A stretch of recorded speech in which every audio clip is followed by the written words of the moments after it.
Hi friends, ಎಲ್ಲರಿಗೂ ನಮಸ್ಕಾರ. ಎಲ್ಲರೂ ಹೇಗಿದ್ದೀರಾ? ತುಂಬ ಚೆನ್ನಾಗಿದ್ದೀರಾ ಅಂದ್ಕೊಂಡಿದ್ದೀನಿ. ನಾನು ಸಹ ತುಂಬ ಚೆನ್ನಾಗಿದ್ದೀನಿ. ನಾನು ಇವತ್ತು ಮಾವನ ಜೊತೆ ಹಾಸ್ಪಿಟಲ್ಗೆ ಹೋಗ್ತಾ ಇದ್ದೀನಿ. ದಿಢೀರಂತ ಹಾಸ್ಪಿಟಲ್ಗೆ ಯಾಕೆ ಹೋಗಬೇಕಾಯ್ತು, ಏನಾಯಿತು ನನಗೆ ಅಂತ ಮುಂದೆ ಹೇಳ್ತಾ ಹೋಗ್ತೀನಿ. ವಿಡಿಯೋನ ಎಲ್ಲೋ ಸ್ಕಿಪ್ ಮಾಡ್ದಿರಾ ಎಂಡ್ ತನಕ ವಿಡಿಯೋನ ನೋಡಿ ನಾನು ಯಾಕೆ ಹಾಸ್ಪಿಟಲ್ಗೆ ಹೋದೆ ಅಂತ ನಿಮಗೆಲ್ಲ ಅರ್ಥ ಆಗುತ್ತೆ. ವೀಕ್ಷಕರೇ, ಮನುಷ್ಯನಿಗೆ ಯಾವಾಗ ಏನು ಕಾಯಿಲೆ ಬರುತ್ತೆ ಅಂತ ಹೇಳೋಕ್ಕಾಗಲ್ಲ. ಮನುಷ್ಯ ನೀರಿನ ಮೇಲೆ ಗುಳ್ಳೆ ಇದ್ದಂಗೆ ಯಾವಾಗ ಏನು ಬೇಕಾದರೂ ಆಗಬಹುದು. ಸೊ ಅದೇ ರೀತಿ ನನಗೂ ಸಹ ತುಂಬಾ ಸ್ಟಮಕ್ ಪೇಯ್ನ್ ಬರೋದು, ಮಂತ್ಲಿ ಪೀರಿಯಡ್ಸ್ ಆದಾಗ ಬ್ಲೀಡಿಂಗ್ ಕಾಣಿಸ್ಕೊಂಡೇ ಇರೋ ಕಾರಣ ತುಂಬ ದಪ್ಪ ಆಗ್ತಾಯಿದ್ದೆ. ಏನು ಊಟ ಮಾಡದೇ ಇದ್ದರೂ ವೆಯ್ಟ್ ಗೇನ್ ಆಗ್ತಾನೇ ಇತ್ತು. ವೆಯ್ಟ್ ಲಾಸ್ ಅಂತೂ ಆಗ್ತಾ ಇರಲಿಲ್ಲ. ಏನೇ ಡಯಟ್ ಮಾಡಿದ್ರೂ ವೆಯ್ಟ್ ಲಾಸ್ ಆಗ್ತಾ ಇರಲಿಲ್ಲ. ಆದ ಕಾರಣ ಹಾಸ್ಪಿಟಲ್ಗೆ ಹೋಗಿ ಒಂದ್ಸರಿ ಚೆಕಪ್ ಮಾಡಿಸೋಣ ಅಂತ ಹೋಗಿದ್ದೆ ವೀಕ್ಷಕರೇ. ಇಲ್ಲಿ ನೋಡ್ತಾ ಇರ್ಬೋದು, ನಮ್ಮ ಮಾವ ಗಾಡಿಯಲ್ಲಿ ಹೋಗಿ ಅಂತ ಹೇಳಿದ್ರೆ ಇಲ್ಲ ಇರಮ್ಮೋ ತುಂಬ ದಿನ ಆಯಿತು ಅಂದ್ಬಿಟ್ಟು ಸೈಕಲ್ ತಗೊಂಡು ಸೈಕಲ್ ಮೇಲೆ ಹೋಗ್ತಾ ಇದ್ದಾರೆ. ನಾವೆಲ್ಲ ಹೇಳ್ತಾನೆ ಇದ್ದೀವಿ, ಮಗಳಿಗೆ ಹೇಳ್ತೀವಿ ಅಂದರೆ ಹೇಳ್ಕೊ ಹೋಗು ಮಾಡ್ಕೋ ವಿಡಿಯೋ ಅಂತ ಹೇಳ್ಬಿಟ್ಟು ಸೈಕಲಲ್ಲಿ ಬ್ಲೋ ಇದೆಯೋ ಇಲ್ವೋ, ಬ್ರೇಕ್ ಕರೆಕ್ಟಾಗಿದೆಯೋ ಇಲ್ವೋ ಅಂತೆಲ್ಲ ಫಸ್ಟು ಚೆಕ್ ಮಾಡಿಕೊಂಡು ಹತ್ತುತ್ತಾ ಇದ್ದಾರೆ. ನೋಡ್ತಾ ಇದ್ದೀರಾ, ನಾವಾಗಿದ್ದಿದ್ರೆ ಸೈಕಲ್ ಸಿಕ್ಕಿದ್ರೆ ಹೊಡಿತೀವಿ. ಸೈಕಲ್ ಹತ್ತಕ್ಕೂ ಮುನ್ನ ನೀವು ಒಮ್ಮೆ ಸೈಕಲಲ್ಲಿ ಬ್ಲೋ ಇದೆಯಾ ಇಲ್ವಾ, ಬೆಲ್ ಕರೆಕ್ಟಾಗಿದೆಯಾ, ಬ್ರೇಕ್ ಕರೆಕ್ಟಾಗಿದೆಯಾ ಅಂತ ನೋಡಿಬಿಟ್ಟು ಹತ್ತಿ ತುಳಿರಿ. ನಮಗೆ ಸೇಫ್ಟಿ ಅಂತ ಹೇಳಕ್ಕೆ ಬರ್ತೀನಿ. ನೋಡಿ ಎಷ್ಟು ಜಿಮ್ರಂಗ ಅಂತ ಸೈಕಲ್ ತುಳ್ಕೊಂಡು ಗೇಟ್ಗೆ ಹೋಗಿ ಹಾಲು ಹಾಕ್ಬಿಟ್ಟು ಬರ್ತಾರೆ. ನಾವೆಲ್ಲ ಅವರಷ್ಟು ಸ್ಟ್ರಾಂಗು, ಅವರಷ್ಟು ಶಕ್ತಿಯಾಗಿ, ಅವರಷ್ಟು ಆ್ಯಕ್ಟಿವ್ ಆಗಿ ಇರಲ್ಲ ಅಂದ್ಕೊತೀವಿ. ಈಗಿನ ಕಾಲದವರೆಲ್ಲ ಅವ್ರ ಕಾಲಕ್ಕೆ ತಕ್ಕಂಗೆ ಎಷ್ಟು ಸ್ಟ್ರಾಂಗ್ ಆಗಿರ್ತಾರೆ. ಅವ್ರ ವಯಸ್ಸಿಗೆ ಬರೋಷ್ಟರಲ್ಲೇ ನಮಗೆ ಕೈಕಾಲು ನೋವು, ಈಗಲೇ ನೋವು ಶುರುವಾಗಿರುತ್ತೆ ವೀಕ್ಷಕರೇ. ನಾನು ಮತ್ತು ಹಾಸ್ಪಿಟಲ್ಗೆ ಬಂದೆ. ನಾನು ಬಂದಿರುವಂತಹ ಹಾಸ್ಪಿಟಲ್ MVJ ಹಾಸ್ಪಿಟಲ್ ಅಂತ ಹೊಸಕೋಟೆ ಹತ್ರ ಇದೆ. ಈ hospital medical college come hospital research centre ಎಲ್ಲ ಇದೆ. ನಾನು ಎಮರ್ಜೆನ್ಸಿ, ಇದು ಹಾಸ್ಪಿಟಲೆಲ್ಲ ಇವಾಗ ರಿನೋವೇಷನ್ ಮಾಡ್ತಾ ಇರೋ ಕಾರಣ ಎಮರ್ಜೆನ್ಸಿ ವಾರ್ಡಲ್ಲಿ ಎಂಟ್ರಿನ ಕೊಟ್ಟಿದ್ದಾರೆ. ನಾನು ಅಲ್ಲಿಂದ ಹೋದೆ. ನಾನು ಲಾಸ್ಟ್ ಸ್ಯಾಟರ್ಡೇನೇ ಬಂದಿದ್ದೆ. ಅವರು ಸ್ಕ್ಯಾನಿಂಗ್ ಮಾಡಿಸ್ಬೇಕು, ಬ್ಲಡ್ ಟೆಸ್ಟ್ ಕೊಡಬೇಕು ಅಂತ ಹೇಳಿದರು. ಸೊ ಅದು ನೋಡೇ ಬಿಡೋಣ ಏನಿದೆ ಅಂತ ಹೇಳಿಬಿಟ್ಟು ಕೊಟ್ಟಿದ್ದೆ. 3 days ಆಗುತ್ತೆ ಬ್ಲಡ್ ಟೆಸ್ಟ್ ಬರೋದು ಅಂತ ಹೇಳಿದರು. ನನ್ನ ಮತ್ತೆ ನೆಕ್ಸ್ಟು ಗೈನಕಾಲಜಿ ಬರೋದು ಗುರುವಾರ. ನೀವು ಗುರುವಾರ ಬನ್ನಿ, ಹಾಗೆ ರಿಪೋರ್ಟು ಎಲ್ಲ ಆಗುತ್ತೆ, ತೋರಿಸ್ದಂಗೂ ಆಗುತ್ತೆ ಅಂದರು. ಸೊ 2 ಕೆಲಸನೂ ನಾನು ಸೋಮವಾರ ಬಂದು ರಿಪೋರ್ಟ್ನ ಕಲೆಕ್ಟ್ ಮಾಡ್ಕೊಳ್ಳಿ ಅಂದಿದ್ರು. ನಾನು ಬಂದು ಬ್ಲಡ್ ಟೆಸ್ಟ್ ಕೊಟ್ಟಿದ್ದು ಶನಿವಾರ. ಮೇಡಮ್, ನಾನು ಬೆಂಗಳೂರಲ್ಲಿರೋ ಕಾರಣ ನಾನು ಸೋಮವಾರ ಒಂದು ಸರಿ ಮತ್ತು ಗುರುವಾರ ಒಂದು ಸರಿ ಬರೋಕ್ಕಾಗಲ್ಲ, ರಿಪೋರ್ಟ್ಗೂ ಗುರುವಾರನೇ ಬಂದು ಕಲೆಕ್ಟ್ ಮಾಡ್ಕೋತೀನಿ ಅಂತ ಹೇಳಿದ್ದೆ. ಹಾಗೆ ಮಾಡಿ ಅಂದಿದ್ರು.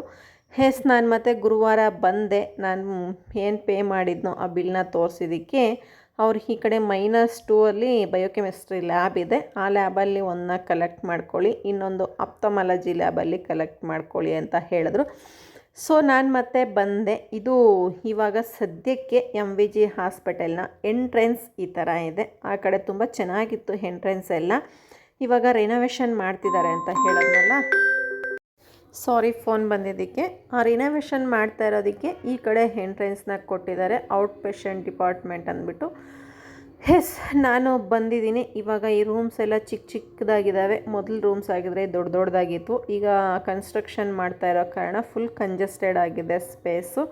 ರೂಮ್ ನಂಬರ್ 1 ಒಂದು ಸರಿ ತೋರ್ಸೋಕ್ಕೆ ಹೇಳಿದ್ರು, ಮತ್ತು ರೂಮ್ ನಂಬರ್ 13 ಒಂದು ಸರಿ ತೋರ್ಸೋಕ್ಕೆ ಹೇಳಿದ್ರು. ನಂದು ರಿಪೋರ್ಟ್ಸ್ ಎಲ್ಲ ಏನೆಲ್ಲ ಬಂದಿದೆ ಅಂತ ನಾನು ನೆಕ್ಸ್ಟ್ ವಿಡಿಯೋದಲ್ಲಿ ತೋರಿಸ್ತೀನಿ ನಿಮಗೆ. ನನಗೆ ಡಾಕ್ಟ್ರು ಏನು ಸಜೆಷನ್ ಮಾಡಿದ್ರು, ನನಗೇನು ಕಾಯಿಲೆ ಇತ್ತು, ನನಗೆ ಯಾಕೆ ಹಿಂಗಾಗಿದೆ ಅಂತೆಲ್ಲ ಫುಲ್ಲು ನಿಮಗೂ ತೋರಿಸ್ತೀನಿ. ಏನೇ ಡಯಟ್ ಮಾಡಿದ್ರೂ ನಂದು ವೆಯ್ಟ್ ಲಾಸ್ ಆಗ್ತಾನೇ ಇರಲಿಲ್ಲ, ದಪ್ಪ ಆಗ್ತಾಯಿದ್ದೆ. ನನಗೆ ಮಂತ್ಲಿ ಪೀರಿಯಡ್ಸ್ ಆದಾಗ ಬ್ಲೀಡಿಂಗ್ ಹೋಗ್ತಾ ಇರಲಿಲ್ಲ. ಆದ ಕಾರಣ ನಾನು ಹೋಗಿ ತೋರಿಸಿದ್ದಕ್ಕೆ ಬ್ಲಡ್ ಟೆಸ್ಟ್ ಮಾಡಬೇಕು, ಹೊಟ್ಟೆ ಸ್ಕ್ಯಾನ್ ಮಾಡಬೇಕು ಅಂತೆಲ್ಲ ಹೇಳಿದ್ರು. ಎಲ್ಲ ಥರ ಮಾಡಿಸಿದೆ. ರಿಪೋರ್ಟ್ ಏನು ಬಂತು ಅಂತ ನಿಮಗೆ ವಿತ್ತು ರಿಪೋರ್ಟ್ ತೋರಿಸ್ಬಿಟ್ಟು ನೆಕ್ಸ್ಟ್ ವಿಡಿಯೋದಲ್ಲಿ ನಿಮ್ಮೊಂದಿಗೆ ವ್ಲಾಗ್ನ ಶೇರ್ ಮಾಡ್ಕೊತೀನಿ. ನಾನು ಫೈನಲಿ ಎಲ್ಲ ಹಾಸ್ಪಿಟಲೆಲ್ಲ ತೋರಿಸ್ಕೊಂಡು ವಾಪಸ್ ಮನೆಗೆ ಬರಬೇಕಾದ್ರೆ ನೋಡ್ತಾ ಇದ್ದೀರಾ, ಇದು 4 ರೋಡ್ ಕೂಡೋದು ಎವ್ವಿ ಡೇಂಜರ್ ರೋಡ್ ಅಂತ ಹೇಳ್ತೀನಿ ನಾನು. ಇಲ್ಲಿ ವಾರಕ್ಕೇನಿಲ್ಲ ಅಂದರೂ 2ರಿಂದ 3 ಆಕ್ಸಿಡೆಂಟ್ ಆಗುತ್ತೆ. ಬಟ್ ಆದ್ರೂ ಕೇರ್ಲೆಸ್ಸಾಗಿ ಗಾಡಿನ ರೈಡ್ ಮಾಡ್ತಾ ಇರ್ತಾರೆ. ಅದೊಂದು ಬೇಜಾರು. ಎಷ್ಟೇ ಆಕ್ಸಿಡೆಂಟ್ ಆಗ್ತಾಯಿದ್ರೂ ಮನುಷ್ಯರಿಗೆ ಯಾಕೆ ತನ್ನ ಪ್ರಾಣದ ಮೇಲೆ ಭಯ ಇಲ್ವಾ ಅಂತ ಜಿಗುಪ್ಸೆ ಆಗುತ್ತೆ ಒಂದೊಂದು ಸರಿ ನೆನೆಸ್ಕೊಂಡ್ರೆ. ತುಂಬ ಬೇಜವಾಬ್ದಾರಿಯಿಂದ ಗಾಡಿನ ಈ 4 ರೋಡ್ ಇರೋ ಕಡೆ ಆದರೂ ಸ್ಲೋ ಆಗಿ ಬನ್ನಿ. ನಿಮ್ಮ ಪ್ರಾಣದ ಮೇಲೆ ನಿಮಗೆ ಇರಲಿ. ಅಂದರೆ ಮನೆಯಲ್ಲಿ ನಮಗಾಗಿ ಯಾರಾದರೂ ಕಾಯ್ತಾ ಇರ್ತಾರೆ, ಅವ್ರಿಗಾಗಿ ನಿಧಾನವಾಗಿ ಹೋಗಿ ಅಂತ ಹೇಳೋಕ್ಕೆ ಇಷ್ಟಪಡ್ತೀನಿ ವೀಕ್ಷಕರೇ. ತುಂಬ ಡೇಂಜರಸ್ ಪ್ಲೇಸ್ ಇದಾಗಿದೆ. ಇದೆಲ್ಲಿ ಗೊತ್ತಾ, ನಮ್ಮೂರ ಗೇಟು 4 ರೋಡ್ ಕೂಡಿರುವ ಅಟ್ಲೀಸ್ಟ್ ಒಂದು ಪೊಲೀಸ್ ಆದರೂ ಇರಲ್ಲ. ನನಗಂತೂ ನಿಜವಾಗ್ಲೂ ಭಯ ಆಗುತ್ತೆ. ಬಸ್ ಇಳಿದ್ರೆ 10 ನಿಮಿಷ ಬೇಕಾಗುತ್ತೆ ರೋಡ್ ಕ್ರಾಸ್ ಮಾಡೋಕ್ಕೆ, ಅಷ್ಟೊಂದು ಹೆವಿ ಟ್ರಾಫಿಕ್ ಇರುತ್ತೆ. ಇಂಥ ಕಡೆ ಒಂದು ಪೊಲೀಸ್ನಾದರೂ ಹಾಕಿದ್ರೆ ಚೆಂದ ಅಂತ ಹೇಳೋಕ್ಕೆ ಇಷ್ಟಪಡ್ತೀನಿ. ನಿಮಗಾಗಲೇ ಹೇಳಿದೆ, ಈ ಹಾಸ್ಪಿಟಲ್ಗೆ ತುಂಬ ಜನ ಬರ್ತಾರೆ. ಎಲ್ಲ ಕಾಯಿಲೆಗೂ ಒಂದೇ ಕಡೆ ಡಾಕ್ಟರ್ಸ್ ಎಲ್ಲ ಸಿಗ್ತಾರೆ. ತುಂಬ ಚೆನ್ನಾಗಿ ನೋಡ್ತಾರೆ. ದುಡ್ಡು ಏನು ಈಸ್ಕೊಳ್ಳಲ್ಲ. ನಿಮಗೇನಾದರೂ ಸ್ಕ್ಯಾನಿಂಗು, ಬ್ಲಡ್ ಟೆಸ್ಟು ಈ ಥರ ಇದ್ದರೆ ಮಾತ್ರ ನಿಮಗೆ ದುಡ್ಡು ಖರ್ಚಾಗುತ್ತೆ. ಡಾಕ್ಟರ್ ಫೀಸ್ ಅಂತ ಏನೂ ಇರಲ್ಲ. ತುಂಬ ಚೆನ್ನಾಗಿ ನೋಡ್ತಾರೆ. ಎಲ್ಲ ಕಾಯಿಲೆಗಳಿಗೂ ಒಂದೇ ಕಡೆ ಸಿಗುವಂತಹ ಹಾಸ್ಪಿಟಲ್ ಇದು. ಎಲ್ಲ ಕಡೆಯಿಂದ ಬಂದು ಇಲ್ಲೇ ಪೇಷಂಟ್ಸ್ನೆಲ್ಲ ತೋರಿಸ್ತಾ ಇರ್ತಾರೆ. ನಿಮಗೆ ಆಪ್ತಮಾಲಜಿ ಆಗಿರ್ಬೋದು, ಡೆಂಟಿಸ್ಟು, ಗೈನಕಾಲಜಿಸ್ಟು, ಪೀಡಿಯಾಟ್ರಿಸ್ಟು, ಈ ಥರ ಎಲ್ಲ ಕ್ಯಾಟಗರಿಯಲ್ಲಿ ಡಾಕ್ಟರ್ಸು ಅವೈಲಬಲ್ ಇರ್ತಾರೆ. ನಿಮ್ಮ ಹತ್ರ ಏನಾದರೂ BPL ಕಾರ್ಡು, ಇನ್ಶೂರೆನ್ಸ್ ಕ್ಲೈಮ್ ಈ ಥರ ಎಲ್ಲದಕ್ಕೂ ಫೆಸಿಲಿಟೀಸ್ ಹಾಸ್ಪಿಟಲ್ ಅಲ್ಲಿ ಇದೆ.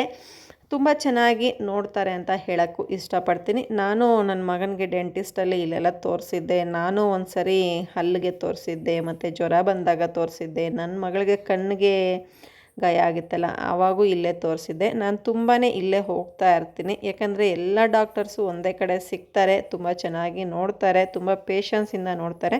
ಇವಾಗ ರೆನೋವೇಷನ್ ಆಗ್ತಾ ಇರೋದಕ್ಕೆ ಕಂಜೆಸ್ಟೆಡ್ ಸ್ಪೇಸ್ ಆಗಿದೆ ಅಷ್ಟೇ. ಸ್ವಲ್ಪ ಅಡ್ಜಸ್ಟ್ ಮಾಡಿಕೊಂಡು ಅವ್ರಿಗೂ ಸಹಕರಣೆ ಮಾಡಿದ್ರೆ ಪೇಷಂಟ್ಸ್ಗೆ ತುಂಬ ಚೆನ್ನಾಗಿ ಒಳ್ಳೇದು ಆಗುತ್ತೆ ಅಂತ ಹೇಳ್ತಾ ಈ ವಿಡಿಯೋನ ಇಲ್ಲಿಗೆ ಎಂಡ್ ಅಪ್ ಮಾಡ್ತೀನಿ.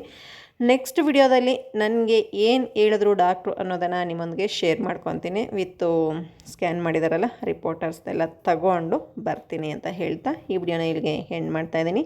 ವಿಡಿಯೋ ಇಷ್ಟ ಆಗಿದ್ದಲ್ಲಿ ಲೈಕ್ ಮಾಡಿ, ಶೇರ್ ಮಾಡಿ, ಕಮೆಂಟ್ ಮಾಡಿ. ಇನ್ನೂ ಯಾರೆಲ್ಲ ನನ್ನ ಚಾನಲನ್ನು ಸಬ್ಸ್ಕ್ರೈಬ್ ಮಾಡ್ತೀರೋ ನೋಡ್ತಿದ್ರು ದಯವಿಟ್ಟು ಈ ಕೂಡಲೇ ಸಬ್ಸ್ಕ್ರೈಬ್ ಮಾಡಿ. ಇದೇ ಥರ ಇಂಟ್ರೆಸ್ಟಿಂಗ್ ವಿಡಿಯೋ ಮತ್ತೊಂದು ಸಿಗ್ತೀನಿ. ಅಲ್ಲಿ ತನಕ ನಮಸ್ಕಾರ.